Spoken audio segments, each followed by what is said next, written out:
This afternoon, for our continuing series of chats with the pioneers, I'm very happy to have two gentlemen that I've known for a long time, both stalwarts in the industry.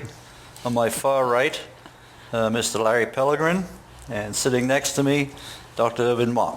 When you both arrived at Permacep, it was already a going concern. Well, you could say broadly it was a going concern. Broadly, yes. And at that time, they had achieved some success. In brackish water. Particularly in brackish water, yeah. In brackish water, the B9 was a successful product. The B10 product was commercialized in the middle of 76. And it was undergoing some relative problems, which hopefully was worked out through the course of the years. One of the smallest plants, though, of course, was at Yanbu, where the Saudis decided that they were going to build a port. And so they needed water to build the port, and the Polymetrics put in a plant, which was a very difficult plant because when they drilled for the water for that plant, instead of having the water coming in from the Red Sea, it flowed out to the Red Sea in the well. The net result is that the TDS for that plant was something like about 50,000. And that caused, instead of being about 41,000, and that caused Polymetrics and Dupont to figure out how they were going to cope, because they had to have the water if they were going to build the port. And some of those early B10 plants, what kinds of recovery did you operate at? Good question. The original recovery was in the 20 to 25% range. It wasn't until in the early 80s that we started moving the recovery up in order to get the cost down. We bid a job and actually won at the Diablo Canyon Nuclear Power Plant in California, sitting on the San Andreas Fault.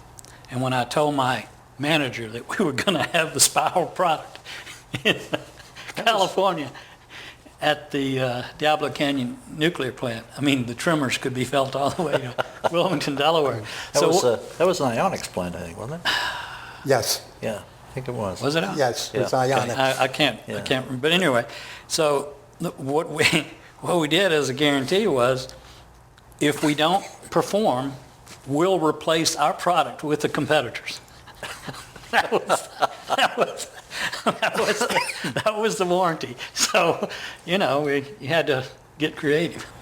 You published the first technical manual, and then it was followed later on by a revised technical manual. I still have copies of both, together with my 3.5-inch diskette with the software on it, and a book of instructions of how to use the software.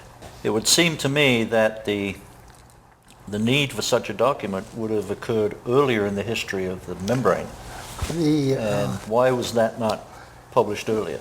Because it was there, but it was unsatisfactory. When I entered the business in 78, Permacep had what was known as the Blue Book, okay, which was a conglomerate of a whole bunch of memoranda. The DuPont legal department, and at that time there was a warranty being issued, which was a 2-year warranty.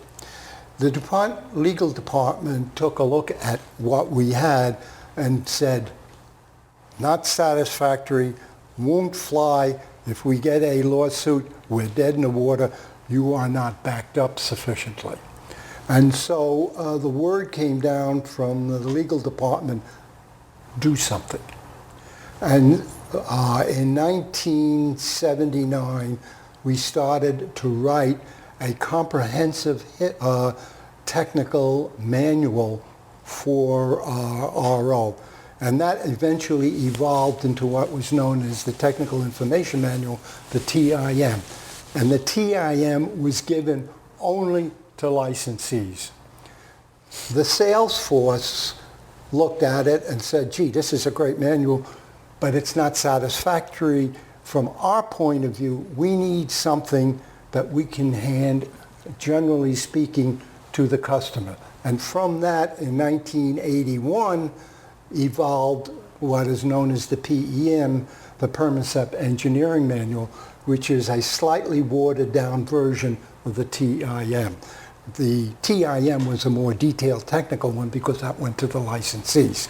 And then, of course, in the course of time, the technology evolved, and so about 1984, 85, 86, the PEM was updated to reflect the new technology, and the TIM was never revised. Part of your activities, as global as they were, took place in the Middle East, and there were some, those of us who have been there all have a story or two to tell. Is there anything particularly you remember about trying to do business in the Middle East? Well, I'll tell one funny story, though. Samir and I were in a government office in Abu Dhabi in the waiting room, the ante room, and you've all been there. And it's about 3 times this size and twice as long, and with a few couches on the side. And we're waiting to see this deputy minister, and we're in there, I don't know, 30 minutes, and nothing's happening. Nobody else is around. There's one male secretary sitting at the other end of the desk. He's kind of the gatekeeper. So we're waiting and waiting and waiting and waiting and waiting. And in comes this elderly Arab gentleman, kind of weathered face and very distinct. And he had a falcon on his arm. And he walked up and sat down on the couch. We've been there, again, 30 minutes longer, and I punched Samir and I said, don't get restless. We're going to be here a while. And sure enough, 5 minutes later, they come out, they get him, and he goes in, and we're still sitting. And 30 minutes later, he comes out with his falcon on his arm and walks out the door. Do you think, at the end of the day, that it was simply the cost of manufacturing and the fact that it made you non-competitive that caused DuPont to close down the division? From my perspective, no question about it. You cannot be the high-cost manufacturer. Yeah, that was clearly, the business issue was the cost was high, but also on the other side of the coin, spiral technology had improved a lot. The performance of spirals in seawater was vastly improved over the earlier days, and in fact very competitive. And the price in the marketplace was lower. And so to compete, DuPont would have had to drop the price, close the margin.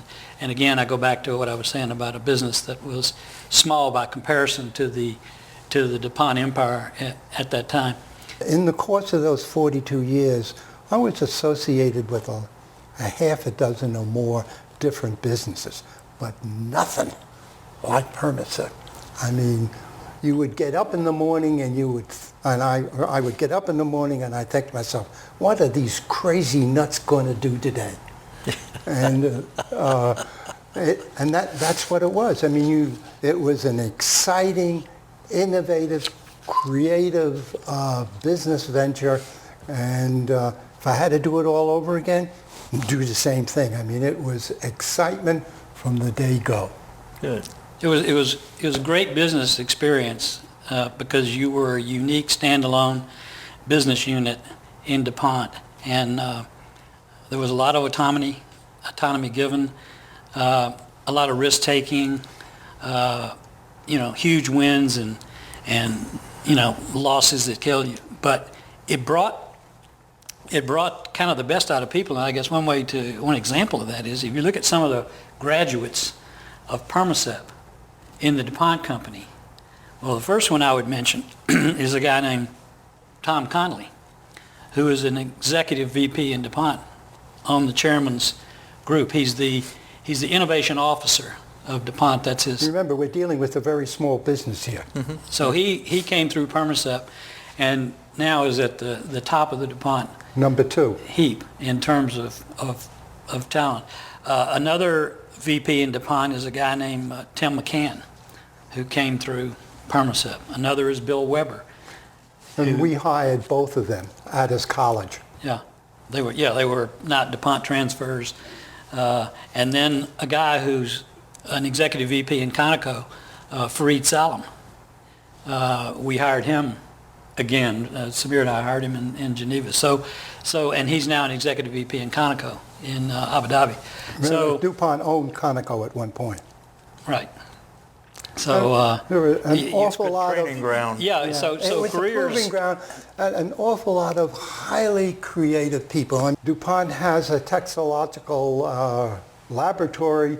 Haskell, they came to us one day and said, you know, you guys are using formaldehyde. That's a no-no. It's a carcinogenic compound. You need to do something about it. And so they recommended to us, why don't you use sodium bisulfite, which is what we were using anyhow, but everybody in the world was using formaldehyde. And so we said, hey, you know, carcinogen we cannot have, too big a lawsuit. So we went around the world and we converted the world to getting rid of formaldehyde. I guess from the standpoint of Permacep and DuPont, I would like to believe that the efforts of Permacep kind of paved the way for RO as a technology, particularly in the seawater side, and that even though it faded into the sunset while others are still out there, it had a role to play in developing this technology for the good of mankind and for developing water sources where they didn't exist, which is primarily on the seawater side. So I think, and it was a fun business to be a part of.